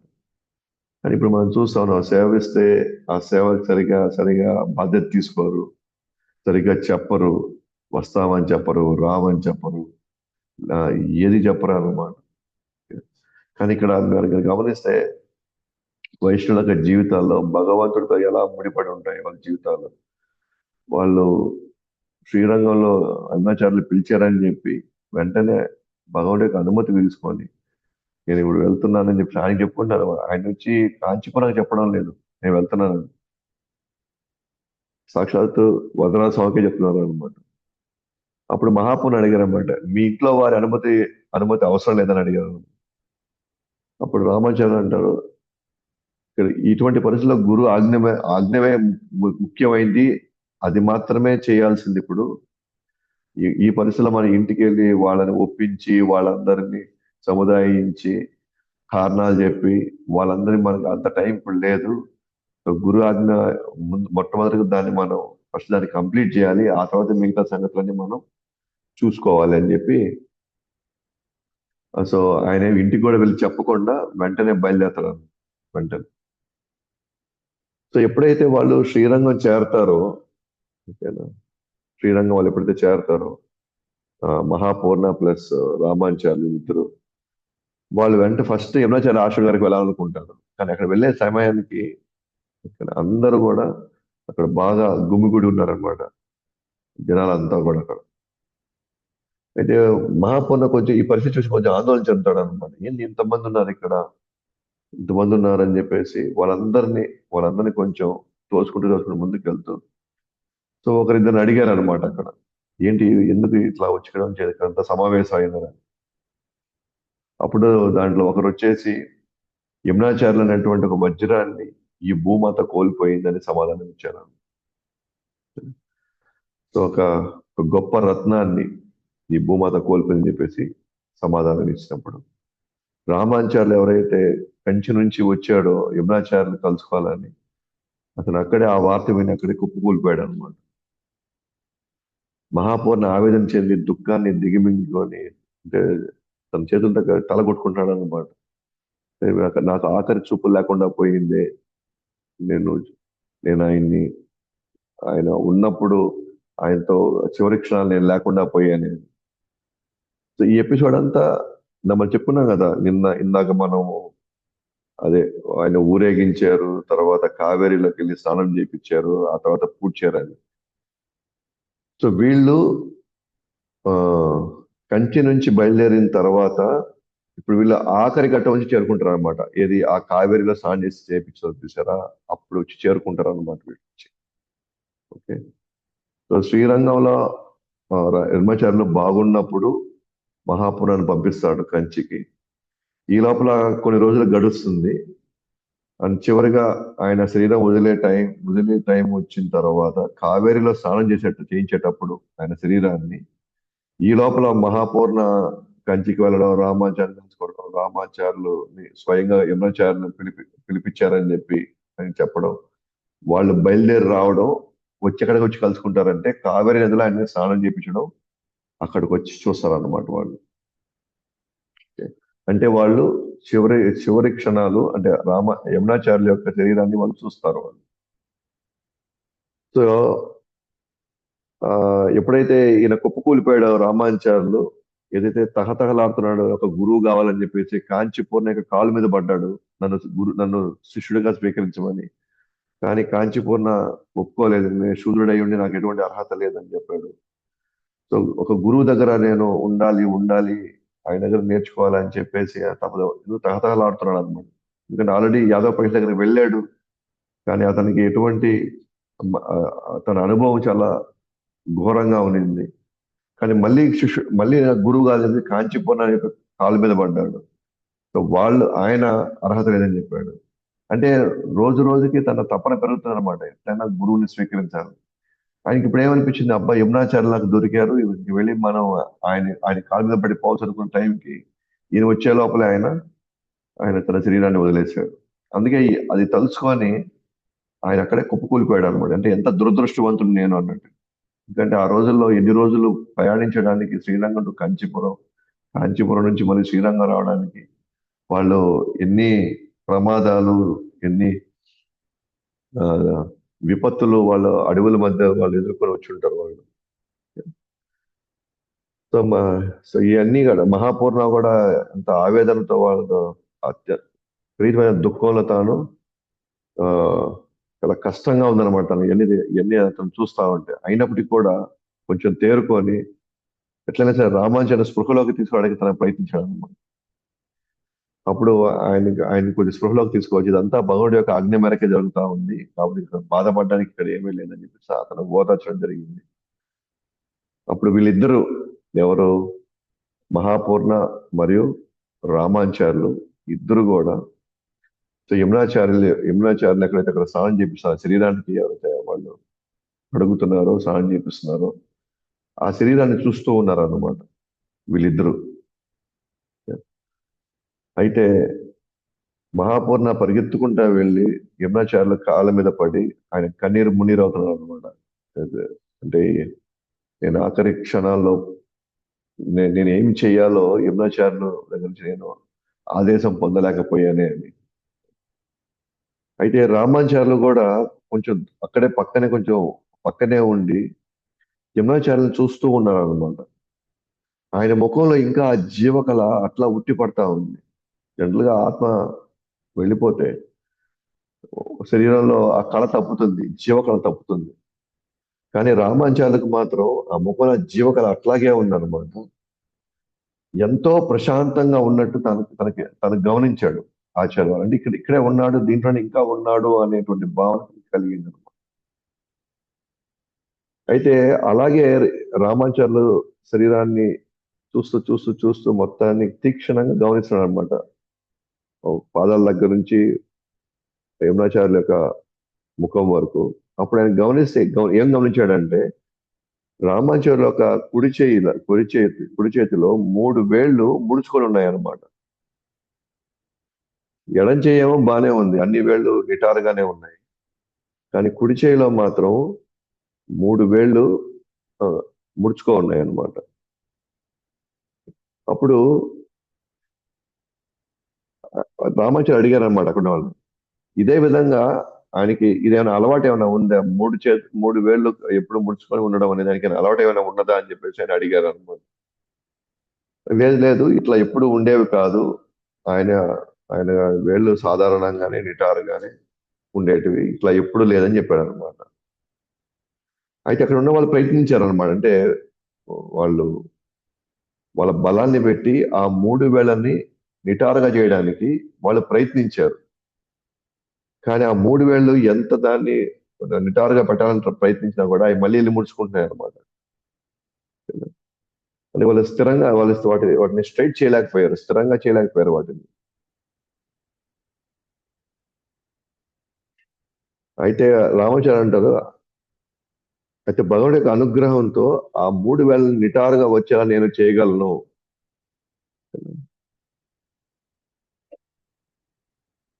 మేబీ యమునాచార్యులు ఆ 3 వేళ్ళు ముడుచుకోవడంలో 3 ఆజ్ఞలను నెరవేర్చాలని చెప్పేసి ఆదేశిస్తున్నారేమో. ఆ 3 వేళ్ళు అంటే యమునాచార్యులు మనకి ఏదో 3 ఆజ్ఞలు ఇవ్వాలని తాను అనుకున్నాడేమో, మరి అది అది కుదరలేదు కాబట్టి ఈ 3 వేళ్ళు ముడుచుకో ఉన్నాయేమో అని చెప్పేసి రామాచార్యులు అక్కడ ఉన్న వాళ్ళకి వివరిస్తారు అన్నమాట. సో మొదటి ఆజ్ఞ ఏంటంటే, అంటే ఎప్పుడైతే రామాచార్యులు తనే చెప్తాడనమాట ఆ మూడు ఆజ్ఞలు ఏంటి అనేది. ఎందుకంటే ఆయన ఆజ్ఞలు కరెక్ట్ అయితే చెప్పిన ప్రతి ఆజ్ఞకి వేలు నిటార్ అయిపోవాలి. ముడుచుకున్న మూడు వేలు ఒకటి రెండు మూడు మూడు ఇప్పుడు నిటారుగా స్ట్రైట్ అయిపోవాలి. ఇంకా ఆయన ముడుచుకోవడం నుంచి అది సాధారణ పరిస్థితిలోకి వచ్చేయాలి. ఎప్పుడైతే రామాంచార్యులు వచ్చి మొదటి ఆజ్ఞ సామాన్య ప్రజలను అజ్ఞానం నుండి బయటకు పడవేయడానికి భగవంతుడి మహిమలను ప్రపంచమంతా చాటాలి. ఆ, ప్రజలు అజ్ఞానంలో ఉన్నారు. వాళ్ళ అజ్ఞానం నుంచి మనం బయటపడేయడానికి భగవంతుడి యొక్క మహిమల్ని ప్రపంచమంతా చాటాలి అని చెప్పి తన మొదటి ఆజ్ఞని రామాచార్య చెప్పంగానే యమునాచార్యులో ఒక వేలు నిటార్ అయిపోతుంది అనమాట. నిటార్ స్ట్రైట్ అయిపోతుంది. ఇంక రెండు వేలు ఇప్పుడు ముడుచుకో ఉన్నాయి. రెండవ ఆజ్ఞ అంటే విష్ణుకు మించిన పరమసత్యం లేదని వేదాంత సూత్రానికి భాష్యం రాయాలి అంట. మనం ఇంతకుముందు చెప్పుకున్నాం.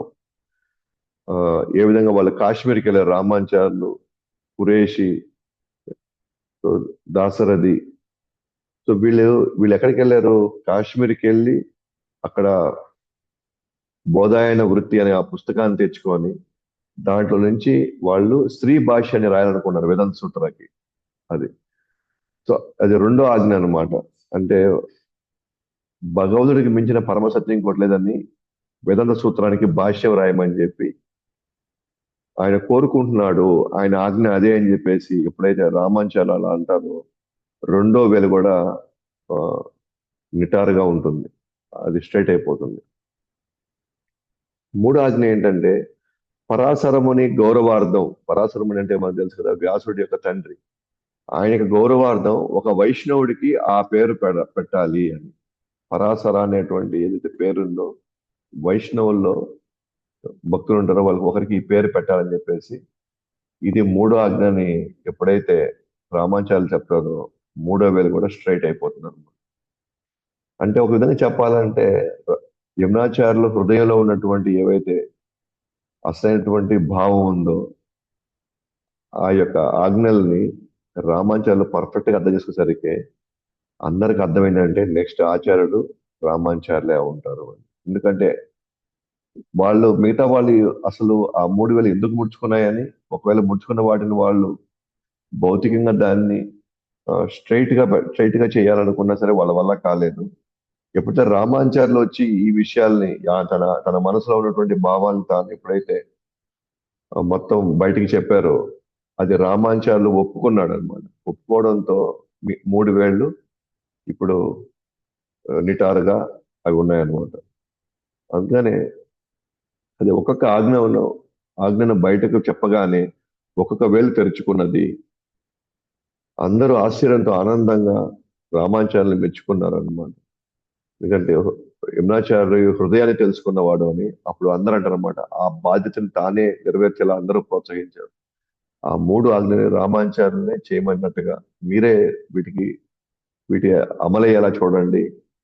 గురు ఆజ్ఞల్ని పరిపూర్ణంగా మనం నెరవేర్చేలాగా మీరు ఈ మూడింటిని ఆ బాధ్యత మీరే చేయండి అని చెప్పి అందరూ కూడా రామాచార్యుని ప్రోత్సహిస్తారు అన్నమాట. అయితే ఇప్పుడు ఈ లోపల అక్కడ కావేరి నది ఒడ్డున మిగతా కార్యక్రమాలు జరుగుతున్నాయి అక్కడంతా కూడా. ఆ తర్వాత పూర్తి చేయాలి. అయితే పూర్తి చేయ లోపలే మన రామానుజాచార్యులు కంచికి బయలుదేరేస్తారు.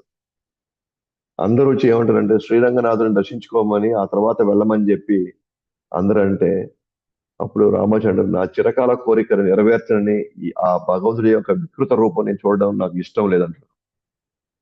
అంటే అంటే తాను దీన్ని బట్టి మనం చెప్పచ్చు తాను ఎంత తహతహలాడాడో యమునాచార్యులు గారిని కలుసుకోవాలని చెప్పేసి. ఇప్పుడు ఆ కోరిక ఈ భగవంతుడు నెరవేర్చలేదు కాబట్టి ఆయన రూపం చూడడం నాకు ఇష్టం లేదు అని చెప్పేసి ఆయన రంగనాథం దర్శించుకోకుండానే వెళ్ళిపోతాడు అనమాట. ఫస్ట్ శ్రీరంగం వచ్చాడు, కానీ రంగనాథం దర్శించుకోవాలి. యమునాచార్యులు తనకు దూరం చేశారని చెప్పి తనకి ఎక్కడ లేని కోపము, అలక, బాధ అతనికి కలిగిందనమాట. ఎప్పుడైతే ఇదంతా జరిగిన తర్వాత ఇప్పుడు ఆ మూడు ఆజ్ఞలు ఎలా పాటించాలి, ఎలా నెరవేర్చాలి అని చెప్పి రామాచార్యులు దాని గురించి ఆలోచించడం ప్రారంభించాడు అనమాట. అయితే ఎప్పుడైతే ఈ సన్నివేశం జరిగిన తర్వాత కంచిలో తన ప్రవర్తన చాలా గంభీరంగా మారిపోయింది. ఇంత ముందర కొంచెం అల్లరిగా, కొంచెం అందరితో మాటలు పెట్టుకుని అతను ఇప్పుడు గంభీరంగా మారిపోయాడు. ఎవరితో పెద్దగా మాటలు పెట్టుకోవట్లేదు ఇప్పుడు రామాంచారు. ఆ భక్తులతో అయితే సాంగత్యం అయితే పూర్తిగా తగ్గించేశాడు. అసలు చేయట్లేదు అసలు సాంగత్యం. ఓన్లీ భక్తులతో సాంగత్యం. కాంచి పూర్ణతో ఎక్కువ సమయం గడుపుతున్నాడు అనమాట ఇప్పుడు. పాటు గడపతో పాటు శాస్త్రం పఠనంలో ఎక్కువగా నిమగ్నం అయ్యాడు. శాస్త్ర పఠనం ఎప్పుడు ఎక్కువ శాస్త్రం చదవడంలో నిమగ్నం అయిపోయాడు.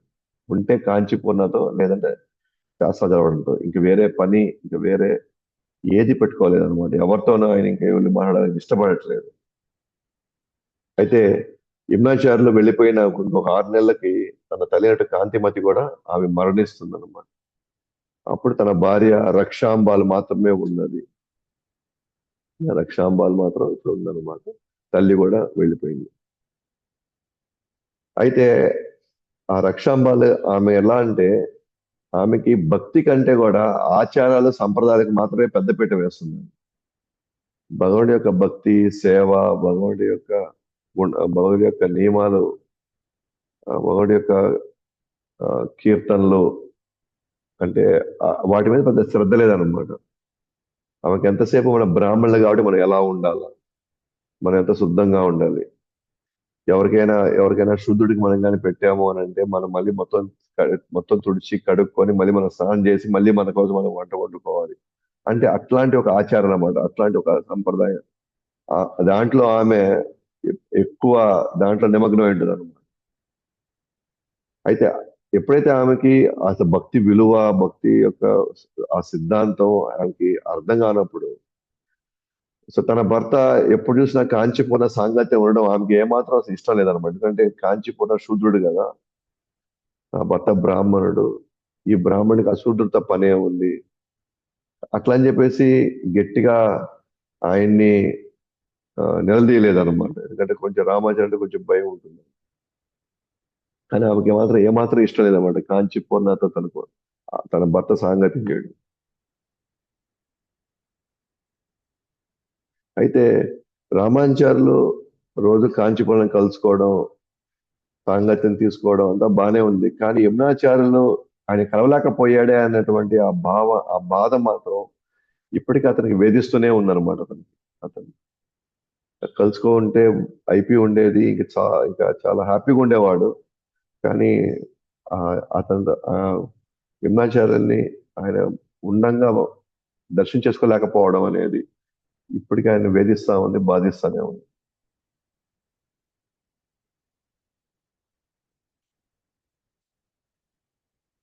అయితే మళ్ళీ ఇక్కడ రామాచార్యులు మళ్ళీ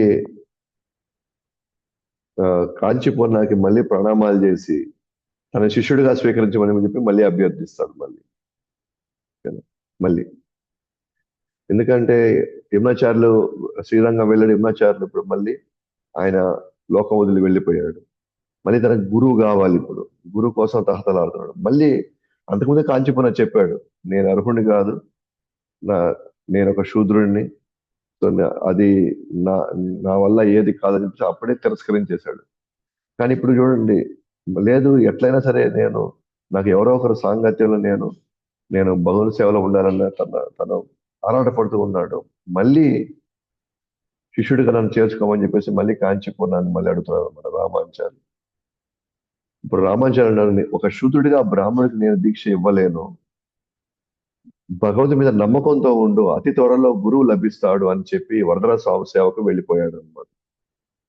ఓపికగా ఉండు, సహనంగా ఉండు, నమ్మకంతో ఉండు, ఖచ్చితంగా భగవంతుడు నీకు అతి త్వరలో నీకు స్థాయి తగినట్టుగా గురువుని నీకు లభిస్తాడని చెప్పి, నాకు వెంటనే సేవ ఉంది, నేను వెళ్ళిపోవాలని చెప్పేసి వెళ్ళిపోతాడు అనమాట. అప్పుడు రామాచార్య అనుకుంటారు, బహుశా నాలో తగిన భక్తి అర్హతలు లేకపోవడం వలన నన్ను శిష్యుడిని చేసుకోవడానికి ఇష్టపడట్లేదేమో. వాస్తవానికి భక్తిలో మన ఏ కులం అయితే ఇబ్బందే ఉంది. కులం అసలు అసలు ఏమాత్రం ఇక్కడ అర్హత కానే కాదు. కాబట్టి ఖచ్చితంగా నన్ను కాంచీపూర్ణ వచ్చి నాది బ్రాహ్మణ కులం అని మాత్రమే అని చెప్పి నన్ను పక్కన పెట్టలేదు. మేబీ నేను ఇంకా తగిన భక్తి అర్హతలు నేను ఇంకా పొందలేదేమో. అందుకే నన్ను కేవలం ఈ ఈ బ్రాహ్మణ అనేటువంటి వర్ణాన్ని పెట్టుకొని దాన్ని మాత్రమే సాకుగా చూపించి నాకు నన్ను శిష్యుడిగా చేర్చుకోవట్లేదేమో అని చెప్పి తనకి ఈ డౌట్ వస్తుందన్నమాట. ఎవరికి? రామాంచాలకి. లేకపోతే కాంచీపూర్ణ అనేటువంటి ఒక గొప్ప భక్తుడు తన దర్శనంతోనే చండాలను కూడా బ్రాహ్మణులు చేయగలడు ఇతను. అలాంటప్పుడు చండాలను కూడా తన పాపాల నుంచి బయటపడేసి తన బ్రాహ్మణం చేయగలిగిన వాడు, నేను డైరెక్ట్గా ఇక్కడ బ్రాహ్మణుడిగా నేను ఉన్నప్పుడు నన్ను ఎందుకు ఆయన స్వీకరించట్లేదు? మేబీ నాలో అర్హత లేవు, అతను అనుకున్నట్టుగా ఆ ప్రమాణాలు స్టాండర్డ్స్ లేవేమో అని చెప్పి అతను ఒక వ్యూహం పొందుతాడు అనమాట. అంటే నేను ఇప్పుడు కాంచీపూర్ణ యొక్క అనుగ్రహం నాకు కావాలి, అప్పుడే నాలాంటోడికి ఆ భక్తి భావనలు ఉత్పన్నం అవుతాయి లోపల నుంచి అని తను ఏమనుకున్నాడంటే, అయితే మళ్ళీ ఈసారి మన కాంచీపురాన్ని ఇంటికి మనం ఆహ్వానించి మనకి ప్రసాదం పెట్టిన తర్వాత అతను తినేసి వెళ్ళిన తర్వాత ప్రసాదం ఉంటది కదా, ని- వదిలేసినటువంటి ప్లేట్ లో కావచ్చు, అక్కడ వదిలేసిన ప్రసాదం ఉంటుంది కదా, అది మనం స్వీకరించగలిగితే మనకు ఖచ్చితంగా ఆ భక్తి భావనలు కలుగుతాయి అని చెప్పి ఒక రోజు తన ఇంటికి రమ్మని చెప్పి కాంచీపూర్ణాన్ని ప్రసాదకు రమ్మని చెప్పి ఆహ్వానించాలన్నమాట. ఎందుకంటే ఇట్లా ఆహ్వానిస్తే తను వదిలేసిన ప్రసాదాన్ని మనం తీసుకోవచ్చు అన్న విషయాన్ని తాను గ్రహించి కాంచీపూర్ణాన్ని తన ఇంటికి రమ్మంటాడు అనమాట. అప్పుడు కాంచీపురాన్ని ఆయన ఇంట్లో ప్రసాదం స్వీకరించమని అభ్యర్థించారు. కాంచీపురం ఏమనుకుంటాడంటే, అబ్బా నాకు ఎంత గొప్ప అదృష్టం దొరికింది, ఒక గొప్ప భక్తుడి ఇంట్లో నేను ప్రసాదం తీసుకోవడం వలన నేను అన్ని పాపాలను నేను పవిత్రం కాగలని తను అనుకుంటాడు. రామాంచార్యులేమో ఆయన వదిలేసిన ప్రసాదం నేను తీసుకుంటే నేను ఇక్కడ పవిత్ర అయిపోతాను అంటున్నాడు. కాంచీపూర్ణనేమో నేను రామాంచార్యుల వారి ఇంట్లో ప్రసాదం తీసుకుంటే అసలు నేను చేసిన పాపాలన్నీ కూడా పవిత్రం అయిపోతాయి, కాబట్టి నేను వెళ్ళడానికి సిద్ధపడతాను అనమాట. అప్పుడు ఆయన ఏం చేశాడంటే, మరుసటి రోజు తన భార్యని, ఎవరు? రామాంచార్యులు, సో కాంచీపురం ఒక గొప్ప భక్తుడు వస్తున్నాడు, ప్రసాదం చేసి పెట్టమని చెప్పి ఆదేశిస్తున్నాడు అనమాట. అయితే అది భర్త మాటలు. అఫ్ కోర్స్ ఆమెకి కాంచీపూర్ణ అంటే ఆయన శూద్రుడిగా ఆమెకు పడదు. ఎందుకంటే ఆమె ఎక్కువ, చెప్పాం కదా, ఆచారాల మీద సంప్రదాయాల మీద ఆమె ఎక్కువ దాని మీద ఎక్కువ శ్రద్ధ చూపిస్తున్నాం. సో ఎప్పుడైతే ఆయన మరుసటి రోజు వంటకాలన్నీ చేసి పెట్టమని చెప్పి ఆయన ఆదేశిస్తాడు, వెంటనే ఆమె కూడా ఆయన కోరుకున్నట్టుగానే అన్ని వంటకాలు చేసి పెడుతుంది అనమాట. ఓకే, ఇక రెడీ అయిపోయినప్పుడు కాంచీపురాన్ని పిలవడానికి రామాంచార్యులు వెళ్తారు. అయితే రామాంజన్ యొక్క ఉద్దేశం అర్థం చేసుకున్నాడు కాంచీపూర్ణ. నేను కానీ వెళ్ళాను అని అంటే నేను ఉద్దేశ ప్రసాదాన్ని తను స్వీకరిస్తాడు, దానికోసమే నన్ను ఈరోజు ఆహ్వానిస్తున్నాడు, కాబట్టి నేను వదిలేసినటువంటి ఎంగిలి అది ఆయనకి ఏమాత్రం శుభం కలగదు. అయినా సరే నేను అంత గొప్ప భక్తుని అయితే కదా నా ఎంగిలి ఆయన తీసుకొని తినడానికి. కాబట్టి తన ఉద్దేశాన్ని అర్థం చేసుకున్న అతను కాంచీపూర్ణ వేరే మార్గంలో రామాంజర్ ఇంటికి వెళ్ళిపోతారు అనమాట. ఈ రామాంచార్యులేమో కాంచీపూర్ణని పిలవడానికి వెళ్తున్నాడు, కాంచీపూర్ణనేమో రామాంచర్ ఇంటికి వచ్చే లోపల నేను తినేసి వెళ్ళిపోవాలి అని అనుకుంటున్నాను. ఎందుకంటే ఉంటే బలవంతం చేసినా సరే ఆయన తన వదిలేసినటువంటి ప్రసాదాన్ని స్వీకరిస్తాడు. అందువల్ల ఇట్లా రామాంచార్యులు అట్లా ఇంటి అంటే కాంచీపురం పిలవడానికి ఇంటి వదిలి వెళ్ళంగానే కాంచీపూర్ణ వేరే దారిలో తన ఇంటికి వస్తాడన్నమాట. వచ్చిన వెంటనే ఆ రక్షంబాలకి ఆమెకు ప్రణామాలు చేసి, అమ్మ వెంటనే నాకు వందల సంవత్సరాల సేవ ఉంది, ఏదైనా వడ్డించే పని అయితే ఇప్పుడే వడ్డించేసేయండి, నేను తీసుకుని వెళ్ళిపోతాను, నాకు పెద్ద టైం లేదు, నాకు వడ్డించేసి వెళ్ళిపోను అంటారు అనమాట. దానికి రక్షంబాలు అంటారు అనమాట, ఏమనంటే, లేదండి, ఆ కొంత సమయం వేచి ఉంటే రామానుచార్యుల వారు కూడా ఇక్కడికి వస్తారు. కాబట్టి కొద్దిగా సమయం మీరు కొంచెం ఓపికగా ఉంటే మంచిదంటే, లేదు లేదు కేవలం నా కడుపు నింపుకోవడం కోసం నేను వదరా స్వామి సేవని వదులుకోవాలా నేను? లేదు నాకు ఇది పెద్ద ఇంపార్టెంట్ కాదు. కాకపోతే ఒక భక్తుడి యొక్క మాటల్ని నేను గౌరవించాలన్న భావన ఈడ దాకా వచ్చాను. నేను సేవ నాకు వెంటనే ఉంది కాబట్టి దయచేసి నాకు వెంటనే వడ్డించండి అన్నప్పుడు, వెంటనే ఏమో అన్ని తీసుకొచ్చి వడ్డిస్తుందన్నమాట. అంతా అయిపోయిన తర్వాత, ప్రసాదం ముగించుకున్న తర్వాత కాంచీపూర్ణ తను ఎక్కడైతే ప్రసాదం స్వీకరిస్తాడో ఆ చోటుని ఆయన శుద్ధం చేస్తాడనమాట. ఆవు పేడ తీసుకొని నీళ్ళు కలిపి. అప్పుడంతా ఇయన్నీ ఫ్లోర్లు లేవు కదా! అంతా అలకాల్సిందే కాబట్టి. ఎందుకంటే ప్రసాదం తీసుకున్న తర్వాత ఖచ్చితంగా మనం ఆ ప్లేస్‌ని మనం తుడవాలన్నమాట. అందువల్ల తాను ఆవు పేడ కలుపుకొని కడిగేసి మొత్తం తుడిచేసి వెళ్ళిపోతాడన్నమాట. అంటే రామాచార్య వచ్చేలోపు ఇక్కడి నుంచి వెళ్ళిపోవాలంటారు. ఆ తర్వాత ఈమెం చేసిందంటే మిగిలిన ఆహారాన్ని ఒక శూద్రానికి పెట్టేస్తుందన్నమాట. ఒక ఆమె వస్తుంది. శూద్ర కులంలో ఉన్నటువంటి ఒక ఆమెకి ఇక్కడ ఒక శూద్రుడు తిన్నాడు కదా! అది బ్రాహ్మణులు తినకూడదు అని చెప్పి ఆమె దాన్ని తీసుకెళ్ళి బయట వెళ్తున్నటువంటి ఒక భిక్షగత్తె అదే శూద్ర కులం చెందిందో ఆమెకు పోయి పెట్టాలన్నమాట. మొత్తం ఒక మెతుకు కూడా లేకుండా మొత్తం తీసుకెళ్ళి ఆమెకు పెట్టేస్తాడు. రామాచార్యకు ఉద్దేశం ఏంటి? నాలో అసలు భక్తి భావన కలగట్లేదు. అందుకే నన్ను కాంచీపురం నన్ను శిష్యులు చేర్చుకోవట్లేదు. కాంచీపూర్ణ వదిలేసినటువంటి ఏదైతే ఆ ఉచ్చిష్ట దాన్ని తీసుకోవడం వల్ల నాలో ఆ భక్తి భావంలో అర్హత నేను పొందుతానేమో. తద్వారా అప్పుడు కాంచీపురం నన్ను శిష్యుడిగా చేర్చుకుంటాడేమో ఆ ఉద్దేశంతోనే అసలు ఆయన పిలిచింది కూడా. కానీ ఇక్కడ ఈమె ఏం చేసింది? ఇది మనం బ్రాహ్మణులుగా మనం తీసుకోకూడదు అని ఆమె ఆచారాలు అది పాటిస్తూ తీసుకుని వెళ్ళి బయట వేరే వ్యక్తికి పంపించేస్తారు. అది అలా పెట్టేసిన తర్వాత మరలా ఆమె స్నానం చేసి మరలా వండడం ప్రారంభించింది అనమాట భర్త కోసం. అప్పుడే రామాచార్యులు తిరిగి వస్తారన్నమాట.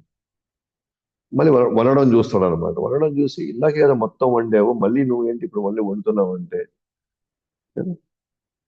అప్పుడు ఆమె చెప్తున్నమాట, లేదు కాంచీపూర్ణ వచ్చారు, వచ్చి ప్రసాదం స్వీకరించారు, మీకోసం ఉండమంటే ఆయన మళ్ళీ వెళ్ళలేదు, వెంటనే స్వామి మందిరం ఉంది అని చెప్పి త్వరగా ప్రసాదం స్వీకరించి ఆయన వెళ్ళిపోయాడు అని చెప్పి ఆమె చెప్తున్నారు అనమాట.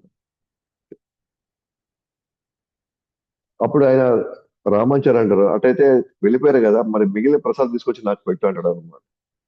ఆయన వదిలేసి మిగిలిన ప్రసాదం ఉంటది కదా, అది అది అది ప్లేట్లోనే కావచ్చు, కాకపోవచ్చు, వేరే దబర్లో అంతా ఆల్రెడీ చేసే అది తీసుకురా అంటాడు అనమాట. అప్పుడు ఆమె అంటుంది, దాన్ని మొత్తం ఒక శూద్రానికి పనిచేశాను అని చెప్పినప్పుడు, పనిచేశాను ఆమెకి. ఎందుకంటే మనం ఎవరో మనం శూద్రులే వదిలేసినటువంటి ఆహారాన్ని మనం తీసుకురాకూడదు. ఒక విధంగా ఆమె చెప్పే ఆచారాలు పాటిస్తా ఉంది. ఆయనకి వడ్డించాం కాబట్టి మనం స్నానం చేయాలి అని.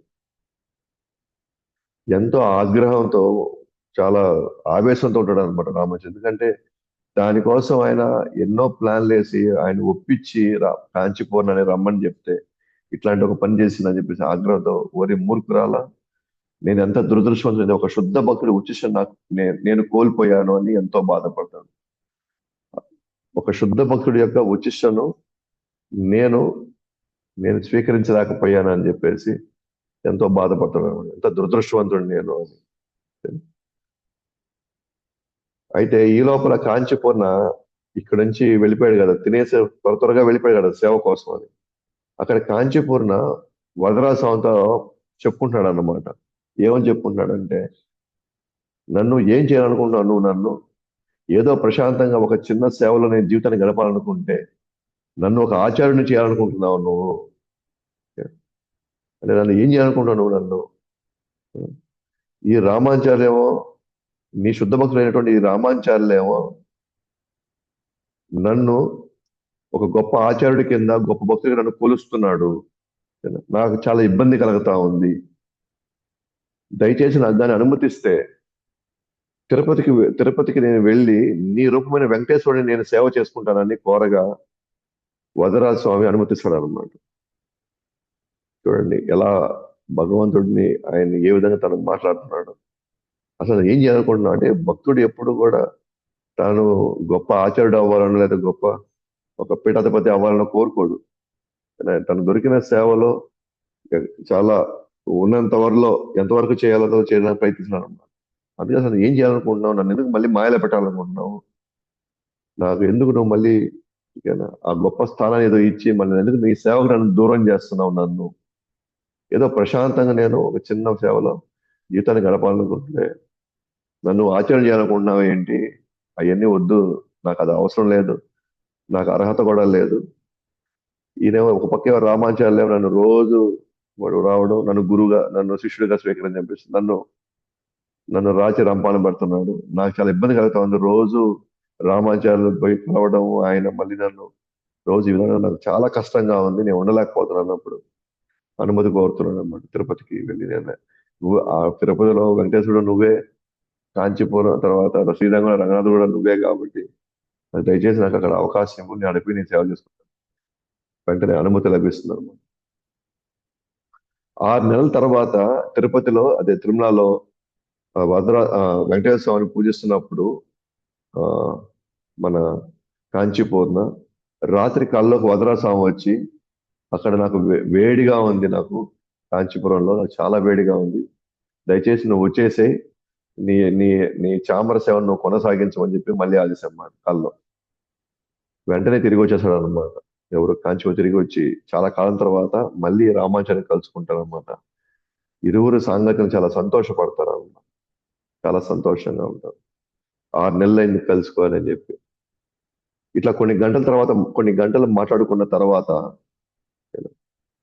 ఆ, రామానుజాలు కాంచి పూర్ణతో తనకు శాస్త్రాల్లో కొన్ని సందేహాలు ఉన్నాయి, దయచేసి నువ్వు వరదరాజ స్వామిని అడిగి నాకు సమాధానాలు ఇప్పిస్తావా అని చెప్పి రామాచార్యులు కాంచి పూర్ణతో చెప్తున్నారు. ఎందుకంటే యాదవ్ ప్రకాష్ వదిలేసిన తర్వాత ఎక్కువ ఆయన శాస్త్రాలను చదువుతూ ఉన్నాడు.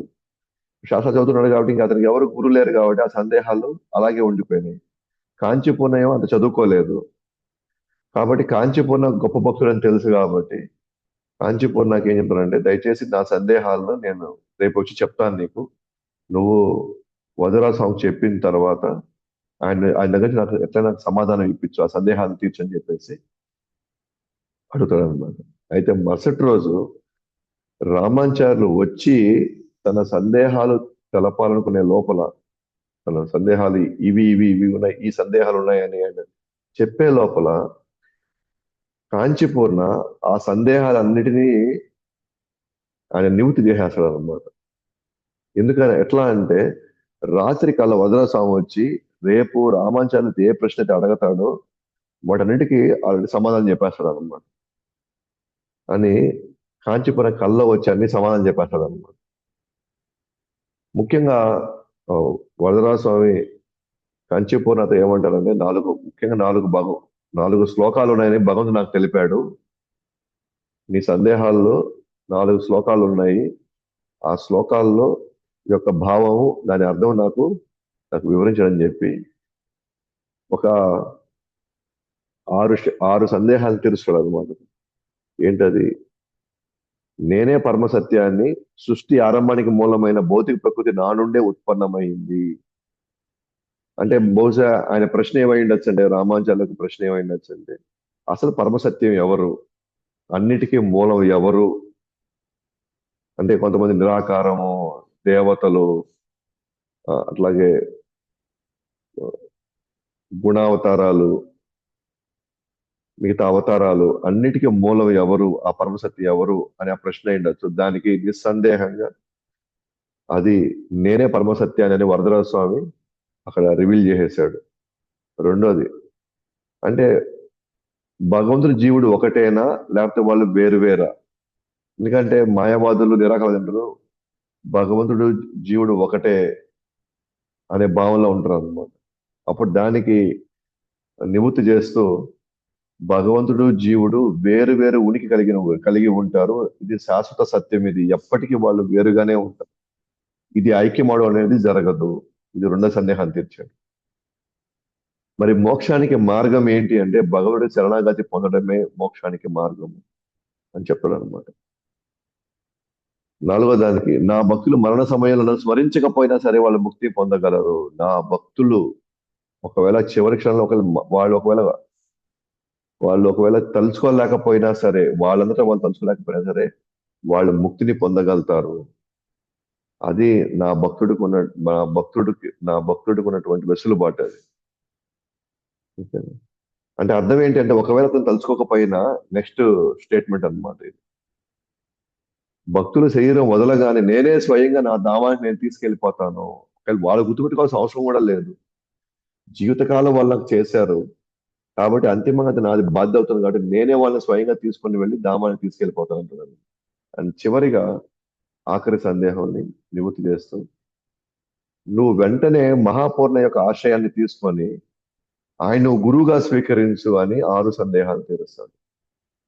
ఏది తన తహతహలాతనలో ఇన్ని సంవత్సరాలుగా ఎవరిని గురువుగా స్వీకరించాలని తాను తపన పడుతున్నది వదరహం అని చెప్పారనమాట. నువ్వు ఇప్పుడు ఇంకా కాంచి పూర్ణాన్ని వీళ్ళని నువ్వు ఇబ్బంది పెట్టద్దు. నీ తపన నాకు అర్థమైంది. నువ్వు మహాపూర్ణాన్ని ఆయన ఆశ్రయాన్ని నువ్వు తీసుకో అని చెప్పి ఆయనకి ఏదైతే అసలైనటువంటి విషయం తనకి ఎంతో ఎంతో కాలం తన వెలిచేటువంటి ఈ సందేహం వదరాత్రిస్తారు అనమాట. అప్పుడు రామాంజుల వారు ఎగిరి గంతేసి ఆనంద నృత్యం చేస్తారు అనమాట.